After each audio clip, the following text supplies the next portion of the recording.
So, yesterday I talked about XCrystal and visualization of output, and a little bit we talked about the FDF file, that how it works for us. So now today I will discuss with you that how GDIS, because we have installed it earlier. So today I will let you know that how GDIS will work for us. So you simply open a terminal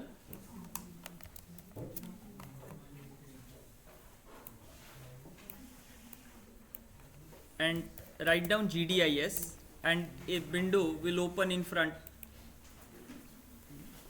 right? So window is there. Then what will you do? You go to here, it is new model, plus symbol is there, and a coordinate system will appear in front of us. And suppose I am interested to say, if I recall, gold. What is the lattice constant of gold or anything else, or silicon? Can anybody tell me that what is the lattice constant of silicon or gold?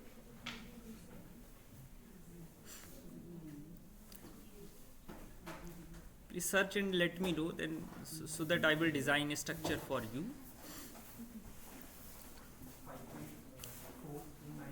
5.42 for silicon. Okay. And the structure of silicon is a diamond like structure. So what is a diamond like structure?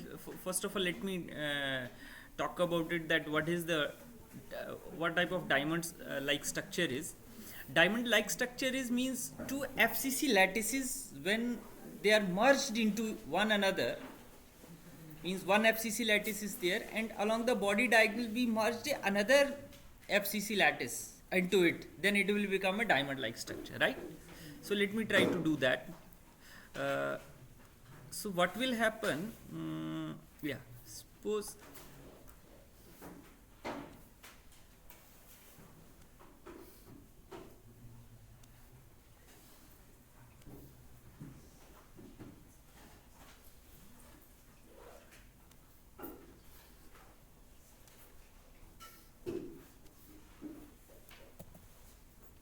it's a very interesting structure, and we try to feel that how diamond or silicon atoms are in their three-dimensional. So basically this is the body diagonal. Let me draw the body diagonal using different color. Say I joined this, either I will join this to this, or I will join this to this. This is the body diagonal. Body diagonal means this is a room, and if I connect this corner to that top, if I draw a line, that means it is a body diagonal. So ये कमरा है मेरे पास, इस कमरे के अगर मान लो यहाँ जैसे जो पोजीशन होगी, it is almost 1/4. So यहाँ पे जो पॉइंट होगा उसके कोऑर्डिनेट्स क्या होंगे? 0.25, 0.25, 0.25. सो अगर मैं इसी तरह का एक और रूम लाऊं सेम डायमेंशन का, उसको यहाँ पे रख देता हूँ, तो ये क्या बन जाएगा? ये डायमंड लाइक स्ट्रक्चर मुझे बना के दे देगा. ठीक है, एफसीसी लैटिसेस. अगर मैं एफसीसी लैटिस को देखना चाहूँ तो एफसीसी लैटिस में बेसिक जनरली कितने एटम्स होते हैं? 4 एटम्स होते हैं एफसीसी लैटिस में, और प्रिमिटिव एफसीसी लैटिस में सिर्फ एक एटम होता है. सो मैं ड्रॉ करके बताऊंगा कि एक एटम कैसे उसमें आएगा प्रिमिटिव लैटिस में, बट सबसे पहले मैं इसको समझने की कोशिश करता हूँ. तो ये आ रहा है मेरे पास. देन इसी के पैरेलल एक और, अगर मैं यहाँ पे ये पॉइंट ले लूँ, इट इज़ दैट पॉइंट, और यहाँ पे मैं एक लैटिस और ड्रॉ कर देता हूँ, मतलब इसी तरह का. ये मैं एक तरह से आपको फील देना चाह रहा हूँ कि ऐसा क्या हो रहा है डायमंड लाइक स्ट्रक्चर में. तो दूसरे एफसीसी कुछ इस तरह से अरेंज्ड होगा. That was arranged like this. ये कलर मैं इसका चेंज कर सकता हूँ, that will be much better. Let us draw it with the blue colour.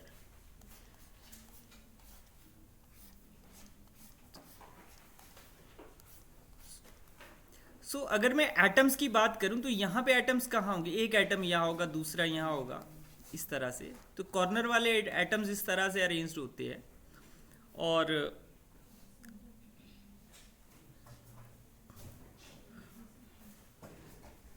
But rather than that मैं इस तरह से लिखने की बजाय, मतलब जैसे मैं ये कर रहा हूँ, मैं इसको चेंज कर दूंगा थोड़ी देर में, ये।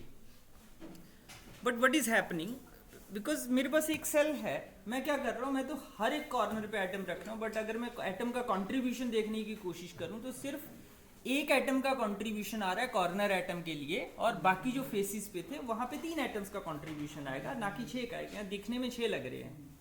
तो अगर मैं इस तरह से सेल डिजाइन करूंगा और दूसरा सेल इसके साथ एडजेसेंट रखूंगा तो वो तो ओवरलैप कर जाएंगे। तो मुझे वो चीज़ भी अवॉइड करनी है। सो आपको वैसे किस तरह से दिखना चाहिए एटम्स, तो एक एटम आ गया, ये कॉर्नर एटम, इसकी बजाय मैं इसको यहाँ पे प्लेस कर रहा हूँ। कॉर्नर एटम आ गया, एक इस फेस पे एटम आ गया, और ये जो सामने वाला फेस है एक उस पे आ गया, मीन्स इस फेस की बात कर रहा हूँ मैं। तो इस पे एक एटम ये आ गया, तीसरा एटम, ये 3 एटम्स आए मेरे पास। ठीक है। इसी तरह से जब मैं दूसरे इसकी बात कर रहा हूँ, जो दूसरा मेरे पास सेल था, ये सेल यहाँ पे बैठा और ये सेल यहाँ पे बैठा हुआ है, एक इसके इस फेस पे और एक इसके सामने वाले फेस पे एटम आएगा। तो ये जो मुझे एटम्स जब इस तरह से अपने आप को ये रेप्लिकेट करेंगे, बिकॉज ये this unit cell is replicating itself in all the 3 directions. मैं बड़ी एक इंटरेस्टिंग चीज बताने जा रहा हूँ कि एक single atom will behaving like a single atom is a single atom is behaving like a bulk material. Single atom में 2 डायमेंशनल मटेरियल की तरह बिहेव करता है, सिंगल एटम में 3 डायमेंशनल मटेरियल की तरह बिहेव करता है, और सिंगल एटम ही 1 डायमेंशनल 0 डायमेंशनल मटेरियल की तरह बिहेव करेगा। कैसे करेगा वो मुझे ये चीज समझनी है। मतलब बिगिनिंग में when I started with the gold chain, और सर ने बोला कि यार गोल्ड चेन पे काम करते हैं। मैंने बोला सर ठीक है कर लेते हैं, मैं ज़्यादा सोचता नहीं हूँ, जो करना है कर लेते हैं। Over thinking is a very dangerous thing. तो स्टार्ट डूइंग, कैसे होगा, अपने आप हो जाएगा। And I am going to JNCSR, Jawaharlal Nehru centre for advance scientific research, Bangalore में। वहाँ एक स्कूल था मॉलिक्यूलर डायनामिक्स पे, that is based on the classical molecular dynamics. Laptop मेरे पास नहीं था। एक दोस्त थे मेरे, आजकल वो IIIT ऊना में है। मैंने बोला यार ऐसे ऐसे मुझे लैपटॉप चाहिए और कैलकुलेशन हुई नहीं है मेरी। बोले यार इस पे तो काम हुआ पड़ा हो मेरा, मैं कैसे करूँगा। मैंने यार एक काम करते हैं, एक्सटर्नल हार्ड डिस्क लेते हैं। ट्रांसेंड की वो एक्सटर्नल हार्ड डिस्क खरीदी 256 GB की। इट्स 2007 और 8 की बात कर रहा हूँ मैं, 8 की बात होगी यार आई थिंक। और मैंने उस एक्सटर्नल हार्ड डिस्क में लिनक्स इंस्टॉल करी और ट्रेन में जाते जाते वो कैलकुलेशन चलाए रखी। मुझे ये नहीं समझ आ रहा था कि यार हो क्या रहा है, और जो सिस्टम टाइप वो मॉलिक्यूल बता रहा है और कन्वर्ज नहीं कर रही। मैंने भी क्या किया कि बॉक्स का साइज धीरे धीरे बढ़ाना शुरू कर दिया। सिमुलेशन बॉक्स था, भी पता चलेगा आप लोगों को। वंस आई स्टार्टेड इंक्रीजिंग और धीरे धीरे कन्वर्ज करनी शुरू कर दी, मुझे नहीं पता चला that what is happening and how it's going on. बाद में मैंने एंड्रे पोस्टनिकोव का सिएस्टा कैमिनेंडो का लेक्चर सुना, सॉरी वो स्क्रिप्ट पढ़ी जो उन्होंने पुट अप करी थी उसमें। तो मैंने देखा कि उसमें उन्होंने बोला कि सिएस्टा टेल्स यू दैट कि सिस्टम आपका कैसा वो पता चल जाएगा। देन आई सरप्राइज्ड, वहाँ जो प्रेजेंट करना था वो कर दिया। चार्ज डेंसिटी वगैरह के प्लॉट थे वो मैंने प्लॉट करके वहाँ दिखा दिए। स्कूल था वो, पब्लिश नहीं वहाँ होना था, जस्ट एक पोस्टर प्रेजेंटेशन थी। आ गया वापस, आई कम बैक और मैंने देखा, जरा कोशिश की। मैंने बोला यार यहाँ तो मेरा सिस्टम को ये मॉलिक्यूल शो कर रहा है और मैं तो चेन स्टडी कर रहा था। फिर समझ नहीं आए। और वहाँ स्कूल में एक बड़ी मज़ेदार चीज़ एक और हुई थी, पीरियोडिक बाउंड्री कंडीशन की थोड़ी सी समझ आई थी। So what we do in the classical molecular dynamics, हम एक सिमुलेशन बॉक्स ले लेते हैं। जैसे मान लो मेरे पास एक कंटेनर है, उसमें गैस मॉलिक्यूल्स भरे हुए हैं, या जब हम क्लासिकली एटम्स को सिमुलेट करते हैं तो हमें भूल जाते हैं कि इसमें इलेक्ट्रॉन भी, हम बोलते हैं they are like classical balls, और वो balls are interacting with each other, और वो they are under the influence of certain potential, किसी पोटेंशियल के इन्फ्लुएंस में है वो। सो जब सिमुलेशन कर रहे थे, BMD सॉफ्टवेयर था प्रोबेबली वो, उसमें हम देख रहे थे। तो जैसे मान लो 100 एटम्स थे मान लो, या मान लो 10,000 एटम मान लो हमने कंसीडर करे and they are moving, jiggling wiggling हो रही थी उन एटम्स में। सो कुछ एटम ना, वो आधा एटम ना कॉर्नर से इधर दिख रहा था और आधा उधर दिख रहा था। सो that means what is happening, total number of atoms जो थे वो कंजर्व रह रहा था। मुझे ऐसा लग रहा था कि वो एटम जैसे मान लो इधर से जो एटम एस्केप हो रहे थे वो उस कॉर्नर से एंटर कर जा रहे थे दूसरी साइड से। So that means total number will remains the same. So वो उनके कंटेक्स्ट में, क्लासिकल मॉलिक्यूलर डायनामिक्स के कंटेक्स्ट में पीरियडिक बाउंड्री कंडीशन थी।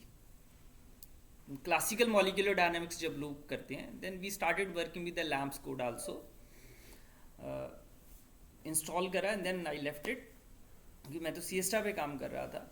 एंड देन फिर यहाँ पे एक और चीज़, क्रॉनिंग पेनी मॉडल को अगर हम रिकॉल करें, ब्लॉक थ्योरम को रिकॉल करें, सो वो क्या बोलती है कि इट्स एरे ऑफ एटम्स, एक एटम यहाँ बैठा है, दूसरा यहाँ बैठा है, तीसरा यहाँ बैठा हुआ है, देयर पीरियडिकली रिपीटिंग इटसेल्फ। तो वही हम यहाँ पे लेके चलते हैं कि एक सेल जो हमने यूनिट सेल लिया, वही सेल अपने आप को इनफाइनाइटली हर एक डायरेक्शन में रिपीट करते हैं, एक्स में भी करेगा, वाई में भी, जेड में भी। तो so that means when it is repeating, replicating, then it looks like a 3 dimensional material. But उसके बाद अब वो 0D क्यों हुआ? बिकॉज मॉलिक्यूल शो कर रहा है 0D का मतलब ये हो। फिर मैंने अपनी फाइल को केयरफुली देखा, मैंने क्या किया, जो लैटिस था, लैटिस जो था मेरे पास, या ये बोल सकते हैं जो मैंने सेल लिया था, मैं धीरे धीरे क्या लगा, जब कन्वर्जेंस नहीं हो रही थी, मैंने धीरे धीरे बाई चांस सेल का साइज बढ़ाना शुरू कर दिया।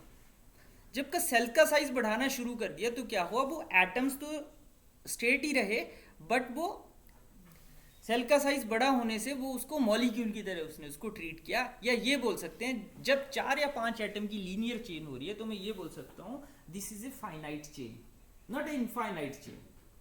तो मैंने फाइनाइट चेन्स जो थी वो स्टडी की, फिर जाके मुझे बाद में समझ आया। तो इस तरह से पीरियडिक बाउंड्री कंडीशन हमें समझ आती है। तो मैं यहाँ भी वो भी डिज़ाइन करके बताऊंगा।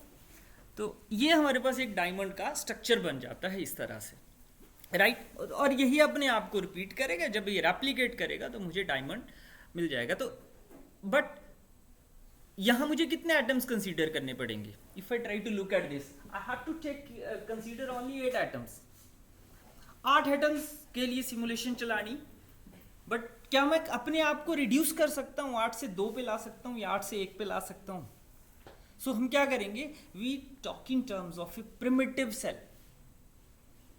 FCC है बट उसका प्रिमिटिव कैसा होता है। अब मैं प्रिमिटिव पे जा रहा हूँ कि प्रिमिटिव मुझे कैसा दिखेगा, क्योंकि सर कल भी प्रिमिटिव सेल की बात कर रहे थे। So let me go to that.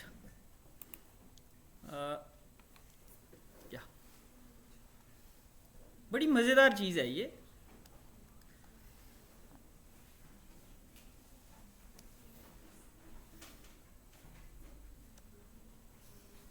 And I think I am recording it, probably.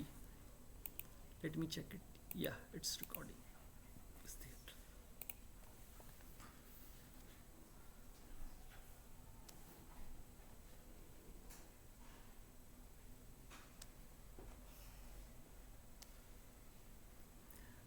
और ये डायग्राम्स हम +1 +2 से ना केमिस्ट्री में पढ़ना शुरू करते हैं, फिर फिजिक्स में भी आ जाती है, और कई बार ना समझ नहीं आती। और डायमंड का ये स्ट्रक्चर ना, मैं सच बोलूँ बड़ा लेट समझ आया मुझे, तो आपका पता नहीं, but things are very interesting. और जितनी इंसाइट मुझे इस कोड ने दी है, इतनी शायद ही किताबें पढ़ के हुई होगी।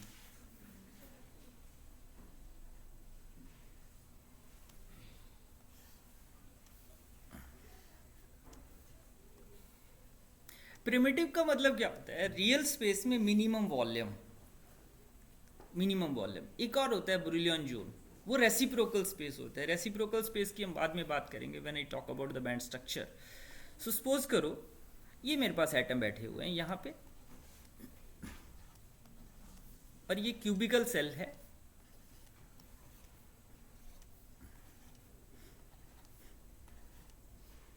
और एक ये वाला, इसको मैं थोड़ा सा अलग कलर से लेके चलता हूँ ताकि हम डिस्टिंग्विश कर पाएँ। ये वाला था, इसका कॉर्नर ये आ रहा है, ठीक है, एक ये वाला बैक साइड वाला है, तो इसको मैं ऐसे ज्वाइन कर दूँ तो दूसरा एटम यहाँ आ रहा है, तो this is all about it. So ये सिचुएशन बन रही है हमारे पास। अब कोई भी सेल है, अगर मुझे 3 वेक्टर्स का पता है,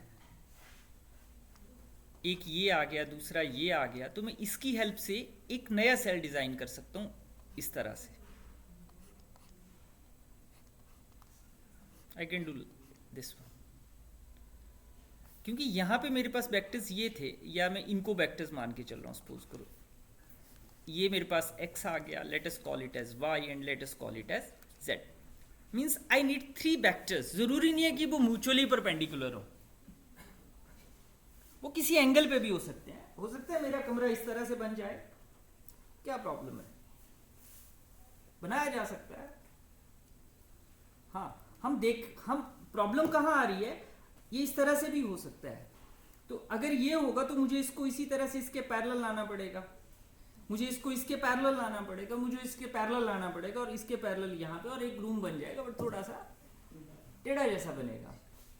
क्योंकि हम वर्टिकली खड़े हो सकते हैं, इसलिए हमें वर्टिकली घर चीजें बनाना अच्छी है। अगर हम तिरछे खड़े होते तो तिरछा कमरा हमारे लिए कंफर्टेबल रहता। वो हमारी परसेप्शन है, ठीक है। तो जब डायमेंशन बदल रही है, मतलब means non orthogonal coordinate system होगा, अगर हम वैसे रह सकते तो हमें नॉन ऑर्थोगोनल कोऑर्डिनेट सिस्टम ज्यादा अच्छा लगता। तो यहाँ पे हम क्या करते हैं, यहाँ पे अब नियरेस्ट नेबर ढूंढना है मुझे। अब ये कमरा है, मान लो ये क्यूबिकल कमरा है, और ये मान लो इसका सेंटर है इस फेस का, तो वहां से वो डिस्टेंस ज्यादा होगी, ये डिस्टेंस कम होगी। So what I did, I joined the nearest neighbours, I joined the nearest neighbours, और मुझे 3 वेक्टर्स की जरूरत होगी। Once 3 vectors are there, I can draw a closed structure. So what I will do, तो ये मान लो मेरे पास ओरिजिन था, इसका नियरेस्ट नेबर ये हुआ, ना कि ये हुआ, तो ये नियरेस्ट नेबर आ गया। इसका अगला नियरेस्ट नेबर कहां होगा, उस फेस पे, तो इस फेस का एटम ये बन रहा है मेरे पास, और तीसरा नियरेस्ट नेबर मेरा ये बन रहा है। सो that means 1 vector is this, इनको हम लैटिस वेक्टर्स बोलते हैं। अब आते हैं इनकी पोजीशंस पे। मैं एफसीसी के लैटिस वेक्टर्स की बात लगा करने। So if I draw a line from that corner to this, तो ये क्या होगा 0.5 0.50। So what it will be, ये पॉइंट क्या बन जाएगा मेरे पास, ये एक्स वाई, ये पॉइंट क्या बन जाएगा, मैं इस पॉइंट को let us call it as A B and C.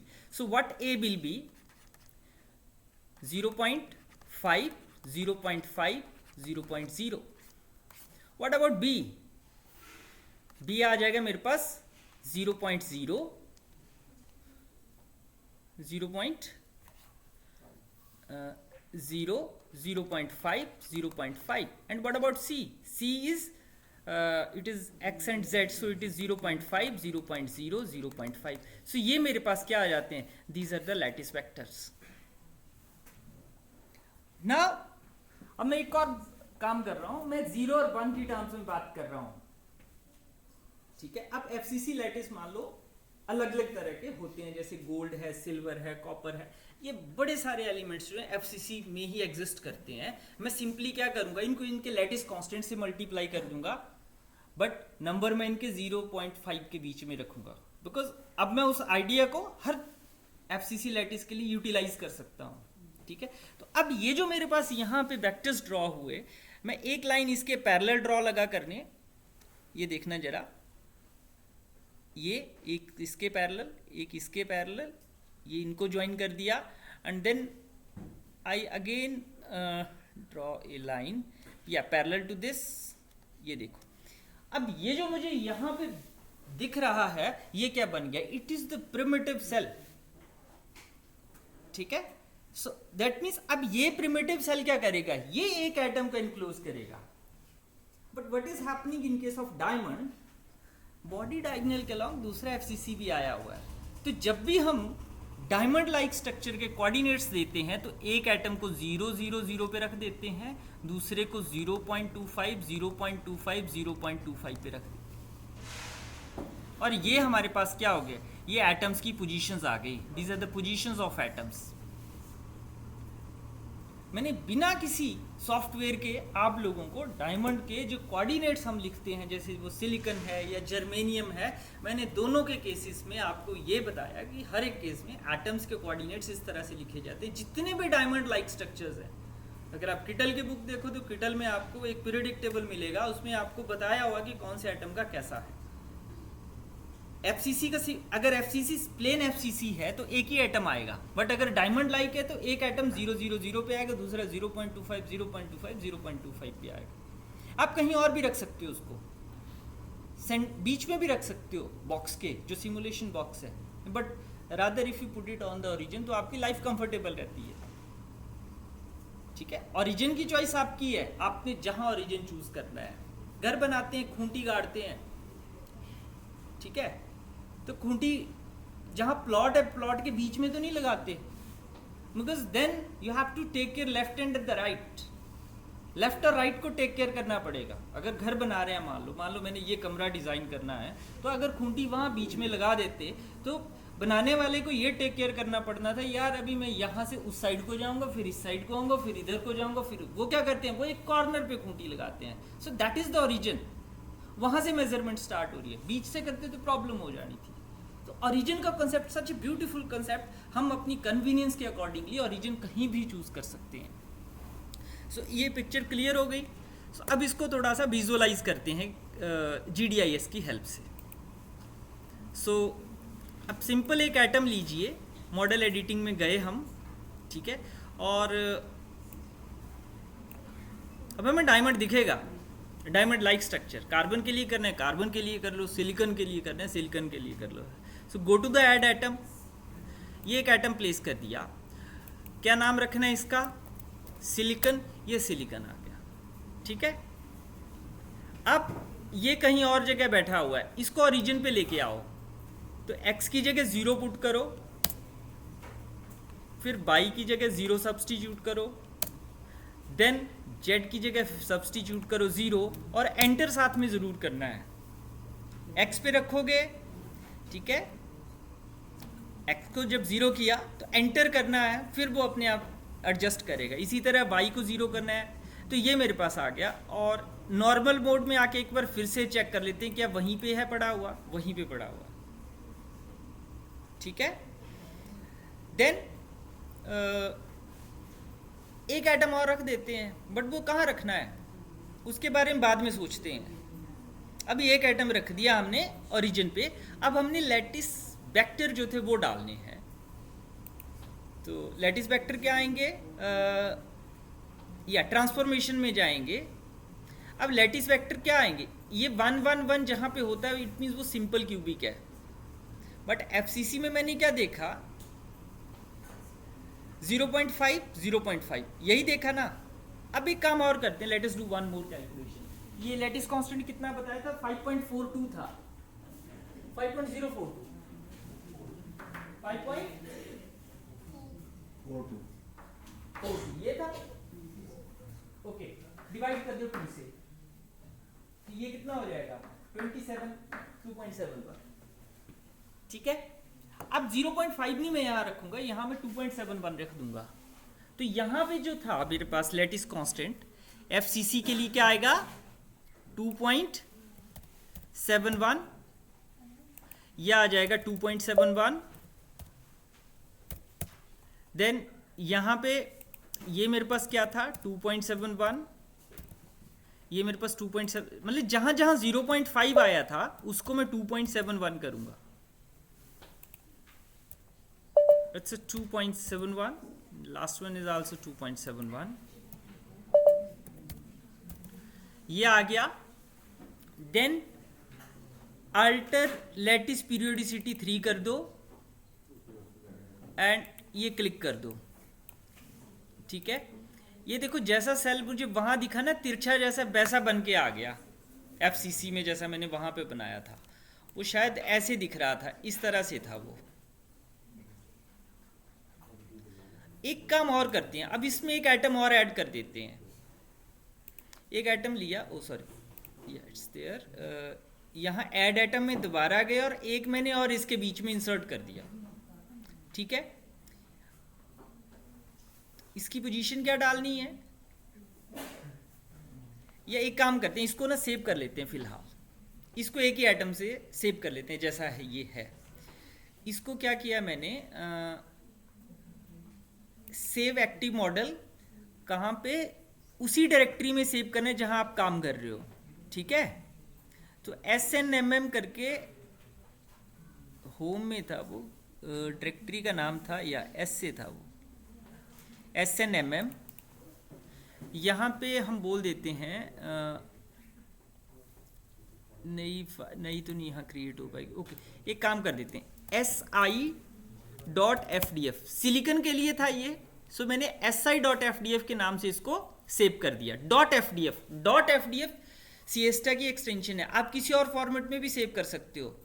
Biograph है, बायोसिम है, कास्टएप है, सिफ है, क्रिस्टल ग्राफ फाइल्स है, CSSR है, DLP है, और किसी भी फॉर्मेट में आप सेव कर सकते हो। हम सिएस्टा में कार्य कर रहे हैं इसलिए इसको उसी तरह से सेव करेंगे। एक और चीज करनी है, हम इसको कार्टेशियन की बजाय हम इसको सेव करेंगे सिंपल मोड में। जब कार्टेशियन हटा देते हैं तो ये फ्रैक्शनल मोड में सेव होता है। ठीक है, फ्रैक्शनल का एक फायदा भी है फ्रैक्शनल कोऑर्डिनेट्स में जब हम बात करते हैं, मींस जितने भी, अब फ्रैक्शनल का मैं एक एग्जांपल बताता हूं। हम यहां इस कमरे में बैठे हुए हैं, मैं हर एक साइड को 1 1 1 मान के चलूंगा तो क्या होगा, हमारी जो पोजीशंस होगी हमेशा 0 और 1 के बीच में लाई करेंगी। ठीक है, अब मैं जिस मर्जी से स्केल से मल्टीप्लाई करूंगा, अकॉर्डिंगली मुझे अलग अलग एक्चुअल पोजीशंस पता चल जाएगी। तो 0 और 1 के बीच में जब हम रखते हैं सभी को उसी स्केल में, तो that will be much better, तो उसको फ्रैक्शनल बोला जाता है। तो ये मैंने सेव कर लिया, मैं आपके डेस्क पे आऊंगा, let me finish it. So it's there, let me go back to the to my home, now I am here. ये मेरे पास फाइल आ गई, ये FDF फाइल आ गई, एक आइटम ये। अब ये FCC मोड में मैंने सेव किया, बट मुझे डायमंड लाइक स्ट्रक्चर बनाना है, तो व्हाट आई विल डू, मैं बोल देता हूं कि नंबर ऑफ आइटम्स मेरे पास कितने हैं, 2।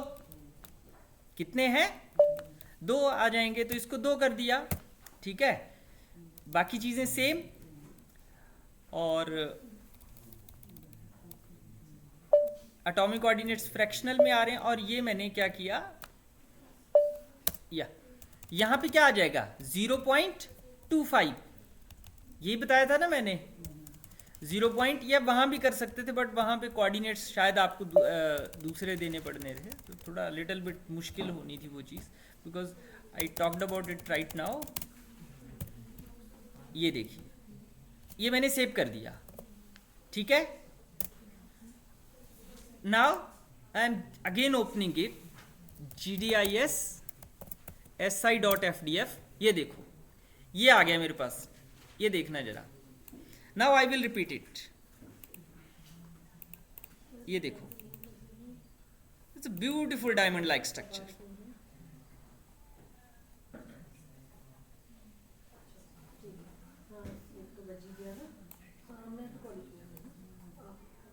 ठीक है, it's a beautiful diamond like structure. अब आप मान लो, अब मुझे आप ये बताओ कि कार्बन का, ये सिलिकॉन का डायमंड लाइक स्ट्रक्चर है, मुझे मान लो डायमंड बनाना है। ठीक है, डायमंड तैयार करना है, तो डायमंड में मुझे कार्बन चाहिए, कार्बन का लैटिस कांस्टेंट पता होना चाहिए। ठीक है, ये क्लियर हो गया थोड़ा सा पिक्चर। हाँ, जो लैटिस कांस्टेंट था ना, बिकॉज 0.5 आ रहे हैं लैटिस वेक्टर मेरे पास, 0.5 FCC में, तो मैंने क्या किया, जो लैटिस कांस्टेंट था ना उसको 0.5 से मल्टीप्लाई कर दिया, तो वो 2.71 आ गया। राइट, मैं इसमें थोड़ी सी और चेंजेस करके बताऊंगा आपको अभी। एक काम करते हैं, इसको रीनेम कर लेते हैं। नहीं sorry, not rename, but I copy कर ले रहा हूँ इसको किसी और नाम से, silicon_1 के नाम से। मुझे नंबर्स का मीनिंग समझना है, that what numbers are saying to me. So या इट्स VI एडिटर, वही सेम फाइल है अभी, बट मैंने क्या किया, अब यहाँ पे देखो सेम स्ट्रक्चर होगा। यहाँ लैटिस कांस्टेंट कितना था, 5.42। अब मैंने यहाँ 5.42 लिख दिया, और यहाँ पे मैं क्या लिखूंगा, 0.5। यहाँ पे मैं क्या लिखूंगा, 0.5। यहाँ पे क्या लिखूंगा, 0.5। एक ही बात है, आप ऐसे देख लो, आप ऐसे देख लो, 0.5, इट इज 0.5। मैं ये सारी फाइल्स शेयर कर दूंगा आपसे। अब मैं दोबारा से इसको ओपन करता हूं। ये यहां क्लियर हो गया। क्या किया मैंने, आप लैटिस कांस्टेंट दो, और जो लैटिस वेक्टर आपके एक्चुअल होते हैं वो आप पुट कर दो। या तो ऊपर 1 लिखना है तो नीचे चेंज कर दो, मल्टीप्लिकेशन फैक्टर है और कुछ भी नहीं है। तो ये आ गया मेरे पास। देन एक बार फिर से ओपन करते हैं, GDIS SI_1.FDF।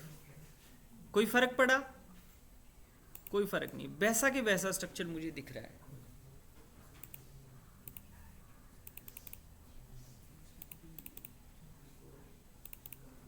ये देखो, ये पिक्चर दिखती है बुक में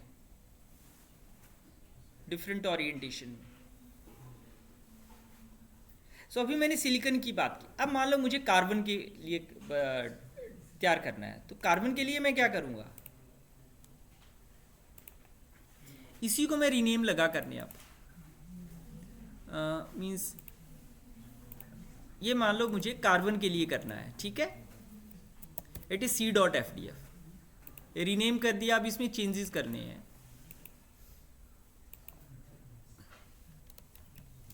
so system level, because I am doing it for the carbon, ये कार्बन आ गया। कार्बन में भी नंबर ऑफ एटम्स 2 होंगे, because it is also diamond like structure. But carbon का एटॉमिक नंबर कितना होता है, 6 कर देते हैं।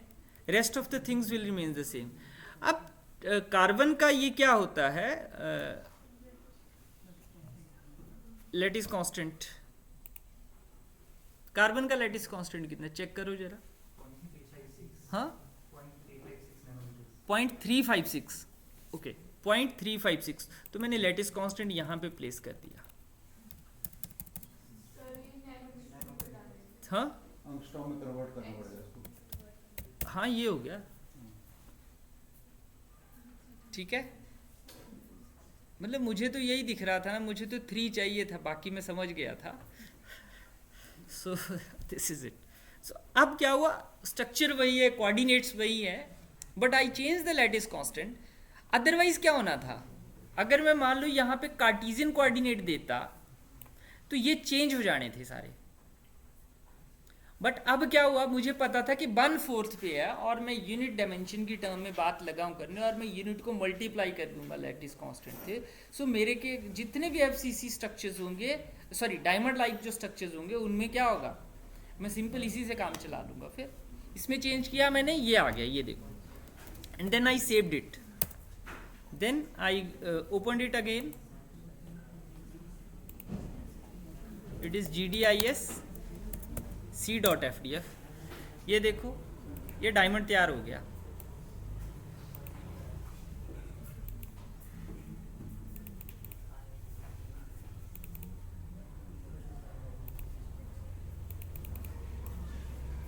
ये देखो,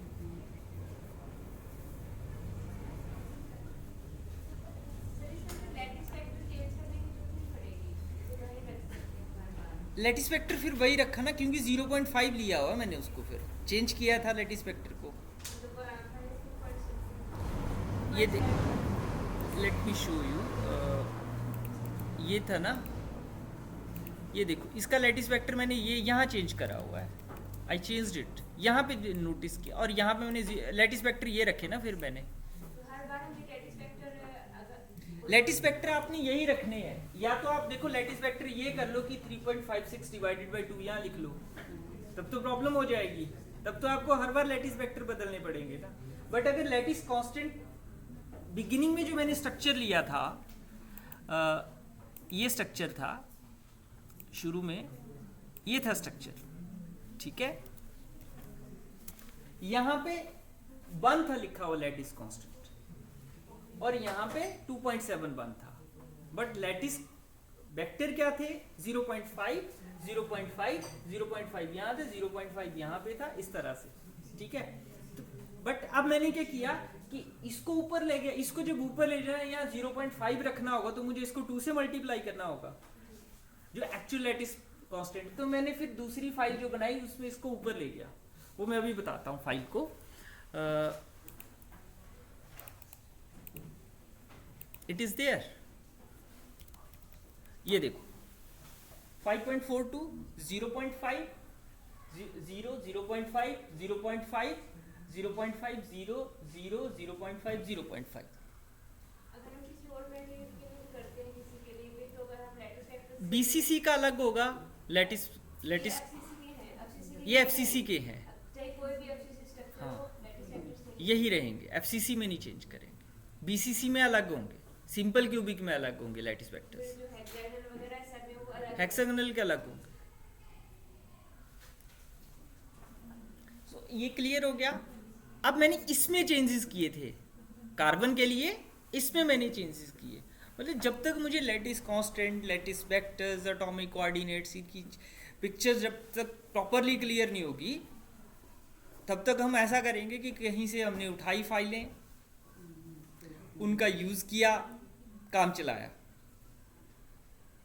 ठीक है। कुछ साल पहले काम चल भी जाता था, मतलब आज कंप्यूटेशनल कॉस्ट इतनी इजीली अवेलेबल है, कोड्स इतने इजीली अवेलेबल है, तो आजकल काम तो ऐसे नहीं चलेगा, तो आपको इंसाइट होनी बड़ी ज़रूरी है, ठीक है। सो ये चीज़ क्लियर हुई। अब कार्बन में मैंने क्या किया, कार्बन में मैंने देखो ये करा था, ये कार्बन के केस में, सॉरी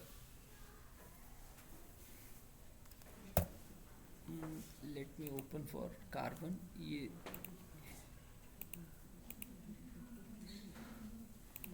ये कार्बन के लिए आ गया,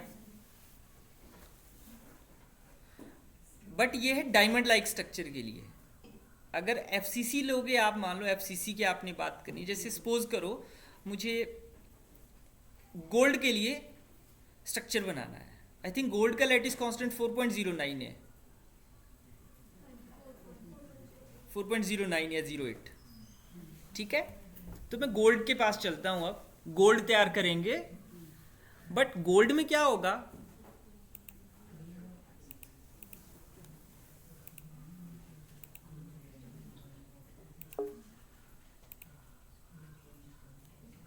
इसको मैंने गोल्ड के नाम से रीनेम कर लिया, मतलब गोल्ड के लिए इसको रीनेमिंग कर ली, इट इज AU।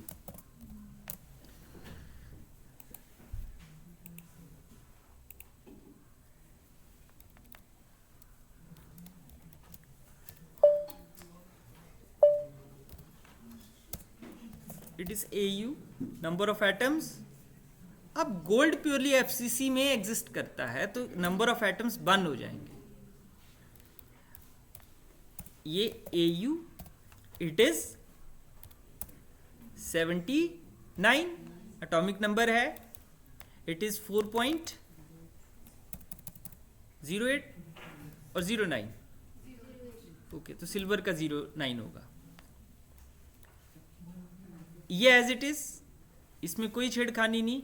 यहाँ भी सिर्फ क्या करना है, क्योंकि ये प्योरली एफसीसी में एग्जिस्ट कर रहा है, not in diamond like structure, इसको मैं 1 कर दूं, सिंपल।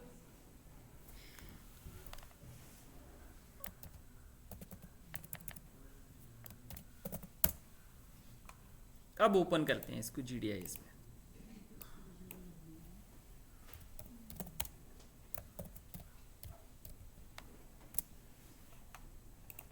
ये देखिए, ये डायमंड तैयार हो, ये डायमंड का स्ट्रक्चर है, sorry gold, it's gold.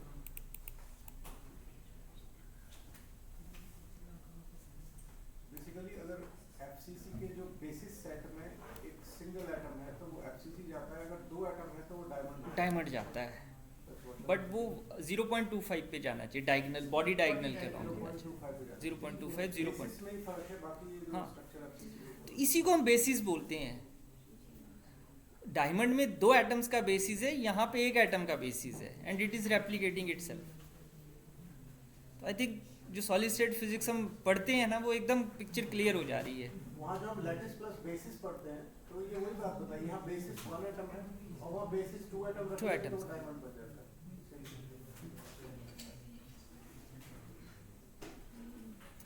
So I think that's all for this session, and in the next session I will talk about that how to design different materials of different dimensionalities.